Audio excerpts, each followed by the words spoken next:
versus preparing to play Phoenix? That's interesting. But you're right, the movie is mainly about wrinkles. That's kind of what we were going for with the movie. Glad I got that, yeah. Yeah, you got it. I mean, really, the preparation to play Jean and the preparation to play Phoenix was kind of the same preparation, because it's not like it's not really like day and night. They're kind of fused together, and that's why there's such an internal struggle, is because it's these two kind of separate entities fighting each other within one person's body.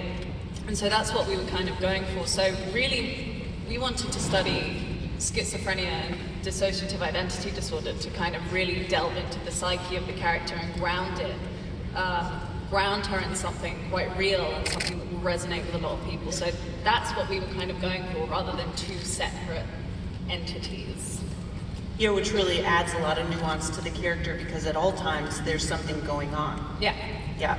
I think that I could see a little bit of that in all the cast, I think, a little bit. And Ty, can you talk about that too? Because, I mean, just what's really interesting about just Cyclops' costume is that your eyes are covered. So that's one of your main ways to broadcast what's going on. But there's a shot in that last clip that we saw where you thought she was gone, right? And I felt that from you. So can you talk about that challenge? Because this is sort of new for Cyclops. Thank you. It's kind of like when in Judge Dredd, like, you know, you can't see a face, but you're getting emotion. This is good stuff. Yeah, it's a lot of eyebrow acting. So I just sit in the mirror and no, it's good. You know what? This movie is really fun. We've all been saying in some of our interviews earlier that it's fun because these movies kind of, they jump from, you know, decade to decade, so a lot happens over the course of 10 years, and so you get to explore these characters in different chapters of their life.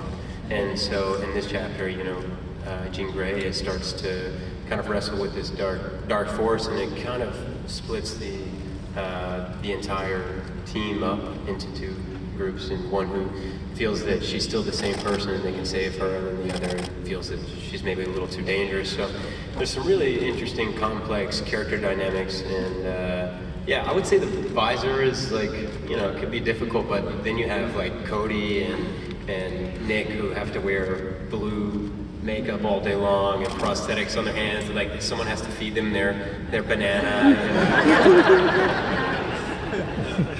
I was totally going to ask about that legitimately, because in this movie I was like, there's a close-up of Beast, and I was like, oh my god, how does he